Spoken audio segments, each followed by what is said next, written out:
Hi, hello. How are you? Hi. Our colleagues. Hello. Hello. Marichka Padalko. Hello, Marichka. Nice to Michael. meet you. Thank you very much for coming. Thank you. Very nice. Happy It's to be a here. great honor to have you in the studio. Well, the Solving You it's a studio. treat. That's where we had to break up the news on February 24th. Actually, it was my morning shift, so I was the one.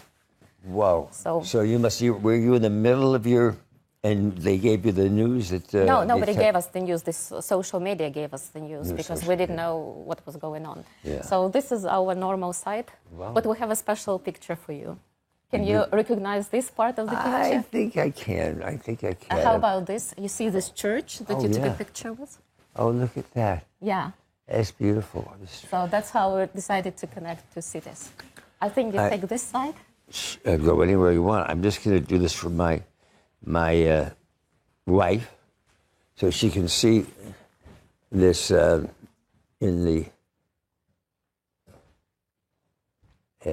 York, and then we come over here. We have Kiev, a beautiful, beautiful city. Okay. We welcome today Hollywood star Michael Douglas. To tell you the truth, in my wildest professional dream, I could never imagine seeing you in our studio and giving an interview to Ukrainian TV live. And could you ever imagine that you would travel to Ukraine at such a crucial moment of our history in the middle of such a brutal war? Well, I knew I was coming. I was very grateful to get an invitation from the First Lady, Zelensky, with her conference on children was here. So as a movie actor and promoting your movies, you travel all over the world at different places. But I was excited to come here to Ukraine. I've never been before, and particularly excited because I admire from the war, seeing how Ukraine has conducted itself, seeing how its people, how courageous they are, both the soldiers and everybody in the country. It was my honor, truthfully, my honor to come here.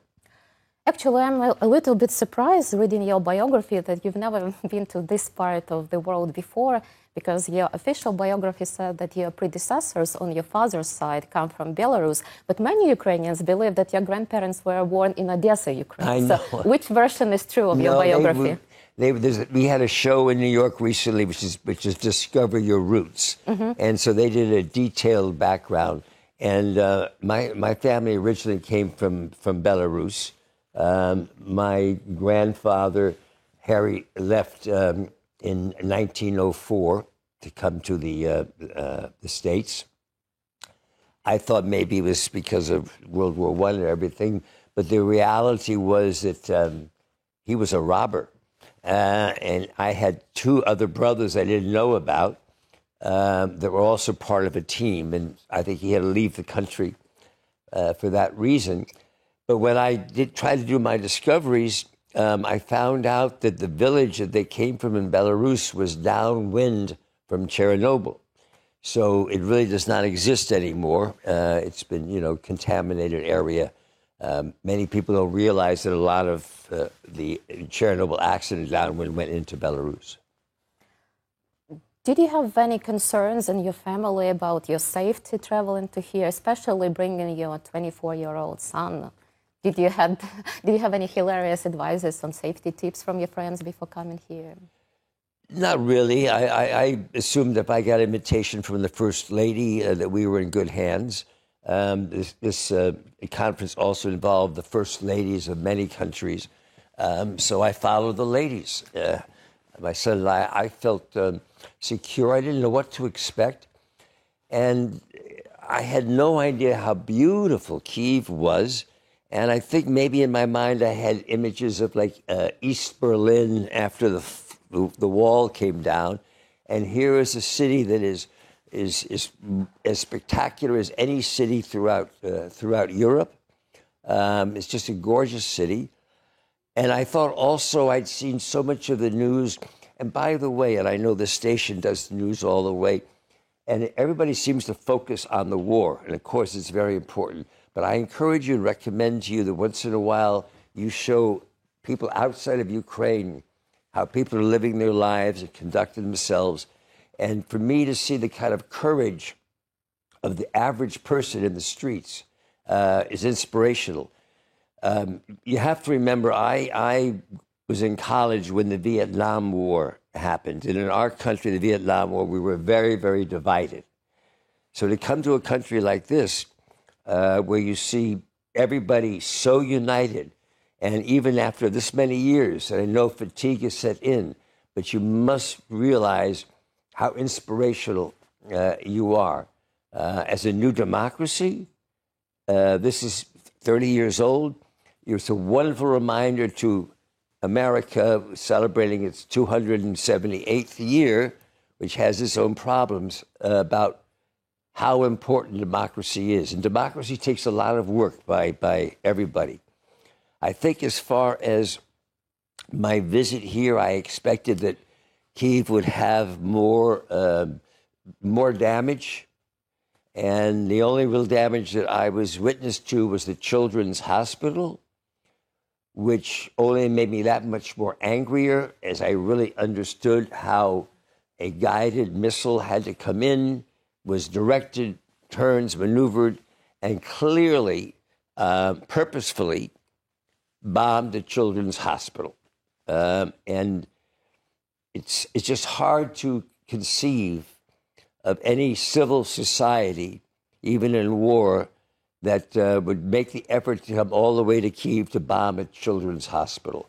And I think it certainly inspired us in America to realize the level of deprivation that the enemy you were fighting with. But even before traveling to Ukraine, you never doubted supporting Ukraine. In the very first days of the invasion, you went to the SAG Awards, I guess, where you had this Ukrainian handkerchief and you voiced your opinion to support Ukraine. How did you come up with that decision at that point in time?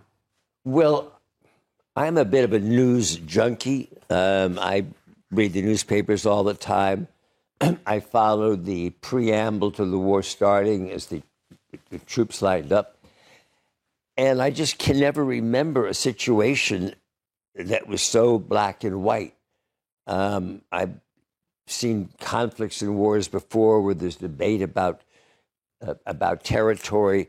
This was such a clean provocation and was so evil and so hostile that there was no question, as it was for many of us and many of us in NATO. And yes, I think in hindsight, I wish we, the U.S., which sort of is the leader of this NATO movement in terms of a lot of the weapons in the other countries are U.S. weapons, and so that needs U.S. approval. I really wish that we had probably been much more aggressive. I spoke with President Zelensky today about that issue, and it's disappointing to me that it took us so long to gain the momentum.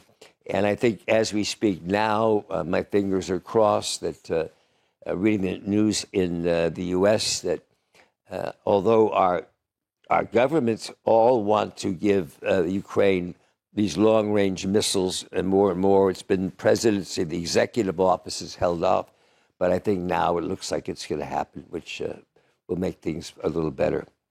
Yeah, you said in your answer that everything to you seemed black and white, but 3 years into the invasion, there are always different thoughts. And I think that our journalists and directors have been very active to promote and to show the world the truth about what is going on in Ukraine. And winning Oscar for the documentary last year is another proof that Ukraine was successful in this. But on the other hand, we have a story with the Venice Film Festival screening Russians at war film that admits Russians committing war crimes, that depicts Russian and the Ukrainian soldiers like on the same level, not mentioning who is a defender and who is an occupier. And it was called off from the Toronto International Film Festival just today, but some critics of that decision say that it's censorship. So where you draw the line between censorship, freedom of speech, and disinformation and propaganda used at festivals? Well, each individual has to make up his own mind based upon the information they have. As we know, in the States right now, with our elections coming up, fake news, fake TikTok or stories are prevalent, and it's easy to get confused. But there's no confusion on who invaded who, and on the amount of atrocities that you've seen in terms of hitting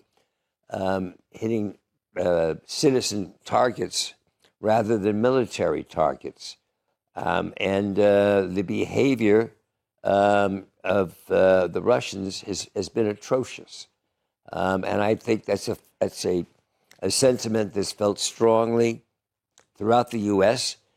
I think if you talk to our other NATO partners, our European partners who are much closer to Ukraine than we are, realistically, you have to understand that for a lot of people, they say, well, we are so far away from this. This obviously affects our European partners who are closer, but we're so far away. But the big message, of course, is that this is beyond your war. That this is really about democracy, about freedom being an option. And at a time when democracy is an endangered species, we're losing countries that are democratic. It's important, and Ukraine has inspired us with their heroism and their commitment. So I think it's a shame, because I know there are many European countries who supported NATO boots on the ground in Ukraine and more active, and the United States is sort of reluctantly held back. And of course, this is the reason why I would love to see the elimination of nuclear weapons, which has been my big issue my entire life. I was hoping in my lifetime that we would eliminate nuclear weapons, but I don't think that's going to happen. But to see nervous about the possibility that puts us immediately on the defense. And I commend President Zelensky for making the decision for invading into Russia at this time, and to fight. And so far, nothing dramatically has happened, and I think that's encouraged us to continue to expand our arsenal to Ukraine, and more stronger, longer missiles. Do you think that now more and more Americans understand that Ukraine, to have peace here, needs more weapons, because otherwise this so-called peace may mean occupation for us? No, I think they clearly do. I think also this is a substantially large country, but in terms of population, it's nowhere near the size of Russia, and I do worry about manpower, and I know that your soldiers are fatigued, as the Russian soldiers are too, and this war is going on a long time. And part of the reason why I'm here at this time in my small way, any small way, is just to say, we support you. We support you. And I don't think in any way has it been reduced. I know attention has been taken away for a while because of the Israeli-Gaza conflict, but still every night in the news we have more. I would wish, my wish is that we have enough footage of the front line. To me, it was inspirational to see life in Kiev going on, as it does here, going on, and people so committed to living their lives. And I think people would enjoy seeing that side of this country, because the spirit is really immense. Speaking about Israeli war, there is now a possible petition from the Brown University that your son graduated from, and you're a big donor for this university, to de-invest money of Brown universities from companies that supply weapons to Israel and Ukraine. What do you think about this petition? That's a decision of the board. I think it's too often has been presented to the president of the university. And in the case of, as I know of President Paxson at Brown University, it's a decision for the board to make. I'm always amazed at the finances of these universities and how much And I personally think, as a Jew and somebody who's visited Israel a lot, that President Netanyahu has gone too far, and it does reek of somebody who is trying to stay in power because of his criminal issues that might happen. And just the other day, we saw, I work with the United Nations as a messenger of peace, so we saw a major attack at one of their centers, and I think 8 members of the United Nations was killed. On the other side, I was offended 48 hours after the massacre of 1,200 civilians. After that massacre, 48 hours later, the Palestinian protests started. And if you remember, Israel did not invade Gaza until about 26 or 28 days after the massacre.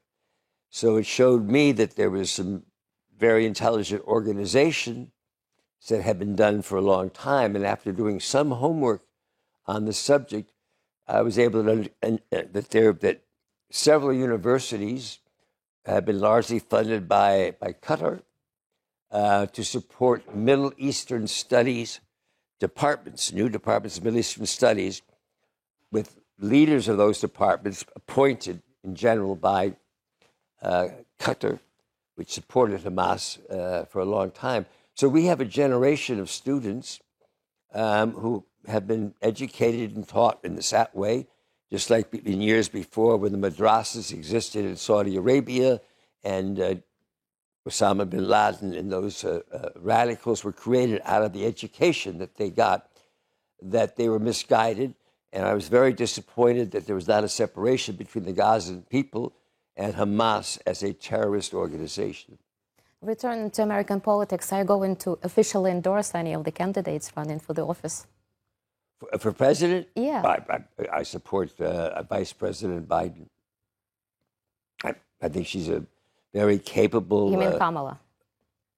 Yeah, Vice President Biden. Oh, I don't know her, okay. Kamala. I don't know her that well to call her. I know, but I think she's very capable. I knew her being in California. I knew her a little bit as the Attorney General of the state of California, which is, the state of California is, I think, I don't know, population of Ukraine is about 40 million. Is it of Ukraine? Yeah, well, the state of California. Yes, now it's a little bit less because many people left the country. But saying that, Kiev is probably population has increased 2 to 3 million in terms of people that have moved here.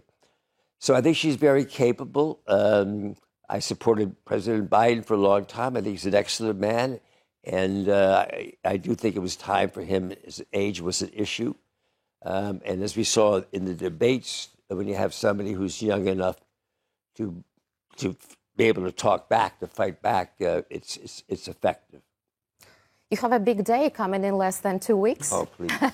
Yes, your coming anniversary. We will not be able to greet you personally on that day, but we have many presents for you and for your family from our best Ukrainian artist who decided to present it to you. Yes. Well, actually, these are dresses that your wife... Yeah, this is a dress that I needed. Your wife already has the dress from this designer. I'll show you. Yes, I'll show you the picture of the two of you. So, since she liked it, we decided that she should have another one. This is it. Yes, you're kidding. Oh, it's wonderful. This is too new for her. Well, thank you.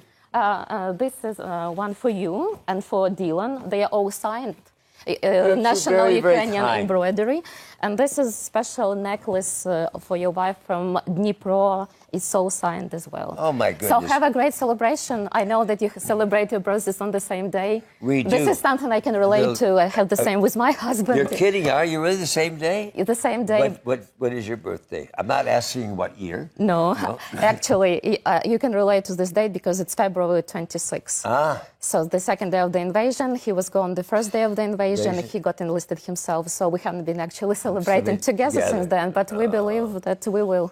Well, thank you. I was in a cultural conversation today, and this is a wonderful reminder of the incredible design and culture that Ukraine has.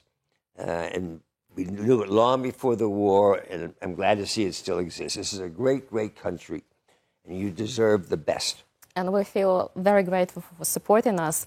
Have a great anniversary. We'll be watching for your Instagram. Okay. Maybe we'll see some of this stuff. Yeah, we'll try to put it on. Yeah. Thank you very much. Thank you so much. It's a pleasure to be here. Thank you. Thank you.